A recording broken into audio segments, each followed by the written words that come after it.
Alhamdulillah, mashallah. Ito ang hanabuhay ng ating kapatid. Ding. Ha? Ding. Kuya Jing. Ding. Jing. King. Jing, alhamdulillah. Opo, opo. Ilan taon ka na, kuya? 48 na si kuya, pero lumalaban ng parehas. Siya po ay naghahanap buhay na kung saan ay walang inaapakan na tao, kumita lamang ng malaki, lalo na kung malaki o maliit, ay talaga naman, mashallah. Oh.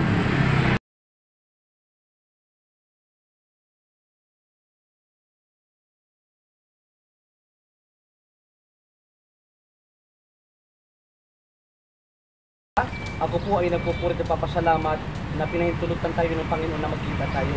Ako mga pala si Omar. Omar. Ilang taon na po kayo? 48 na po kayo, puri ng Panginoon. Marami mga tao hindi na umabot sa 48. 30 pa lang ang edad, 40 pa lang ang edad, dumating na sa kanila yung katapusan ng buhay. Sinabi ng Allah Subhanahu wa Ta'ala na ating tagapaglikha, kullu nafsin dha'iqatul maut. Lahat ng may buhay makakatikim, makakaranas ng kamatayan. Inna lillahi wa inna ilaihi raji'un. Ang lahat ng may buhay makakatikim, makakaranas ng kamatayan. Ang Diyos, ang Allah, ang namamahala sa atin, sa Kanya tayo ay magsipagbalikan.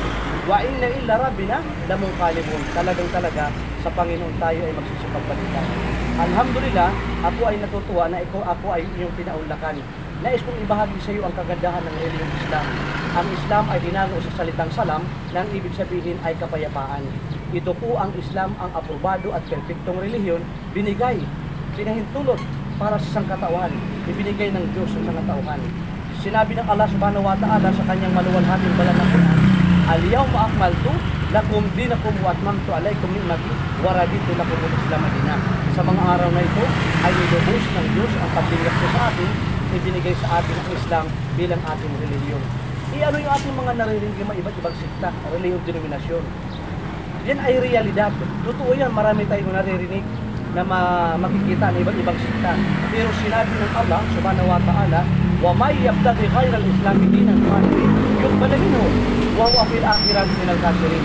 Whosoever desire seek a religion other than Islam, it will never be accepted to him, and thereafter he will be one of the losers. Sino man ang magnais gumawa ng ibang relihiyong maliban sa Islam, ito ay hindi tatanggapin mula sa kanya. At sa kabilang buhay, siya ay kabilang sa mga talunan. Oo nga naman, halimbawa, gumawa tayo ng relihiyon, ilang taon pa lang tayo. Paano sila maliligtas? Yung mga nauna sa atin, kung ngayon tayo gagawa ng relihiyon, yan po ay man-made, gawa-gawa lamang ng mga tao. Samantala ang Islam, bago likhain ang mundo, bago likhain tayong mga tao, ang relihiyon na binigay ng Diyos sa katawan, ang aprobado at perfectong relihiyon ay Islam. Ito lamang po ang aprobado at perfectong relihiyon binigay sa katawan. Paano ba tayo magkakaroon ng kasiguraduhan ng nakilala ng ating kaluluwa? Sapagkat narinig natin at nakikita natin at maging ating kamag-anak ang pumanaw na. Paano tayo magkakaroon ng assurance of salvation sa kabilang buhay? Sinabi ni Propeta Muhammad na huling sugo ng Allah Subhanahu wa Ta'ala, sino man ang magsabi ng la ilaha illallah, walang ibang Diyos maliban sa Allah Subhanahu wa Ta'ala, at dumating sa kanya ang katapusan ng kanyang buhay, makakaasa tayo sa awat habag ng Allah Subhanahu wa Ta'ala, maninirahan tayo sa paraiso, mananatili tayo roon magpakilanman. Alalaong baga, ililigtas tayo sa impyernong apoy. Hindi man sila maniwala na may katapusan ang buhay, totoo, reality na mamamatay ang tao. Lahat ng mga nilikha ng Diyos ay makakatikim, makakaranas ng kamatayan. Hindi nila sila naniniwala na mayroong paraiso. Pero alhamdulillah, tayo ay naniniwala na kung may mainit, masalimuot, masabang lugar, may paraiso, may Jannah sa Arabic. So, ano ang gagawin natin para tayo ay maging kapanalig ng mga propeta ni Jesucristo Virgen Maria? Simple lang, gawin natin ang ginawa nila. Sabihin natin ang sinabi nila. Silang lahat ay sumaksi. Naniwala na walang ibang Diyos maliban sa Allah. Sasabihin mo lamang mula sa kaibuton ng ating puso, ang ashhadu an la ilaha illallah wa ashhadu anna Muhammadan abduhu wa rasuluh. Sa ating wika, ako'y sumasaksi at naniniwala na walang ibang Diyos maliban sa Allah. Ako'y sumasaksi at naniniwala na si Propeta Muhammad ay nilingkod ng Allah. Pag ito'y binigkas natin sa awat habag ng Allah Subhanahu wa Ta'ala, ang awat habag ng Allah Subhanahu wa Ta'ala ay ating makakamtan.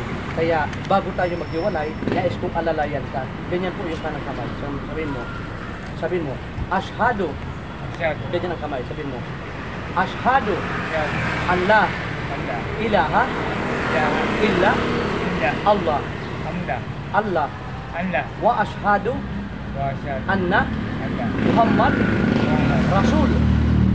Allah, Allah. ako'y sumasaksi, naniniwala na walang ibang Diyos maliban sa Allah.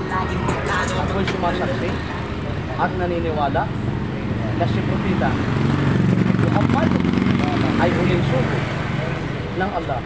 Allahu Akbar. Ako'y binabati bilang isang kapanalig sa pananampalataya. Alhamdulillah, alhamdulillah. At tutuwa ako sa iyo dahil ikaw ay naghahanap buhay, lumalaban ng parihas, walang Hindi, apakan. pwede bang pag may time, sama mo? Oh, mga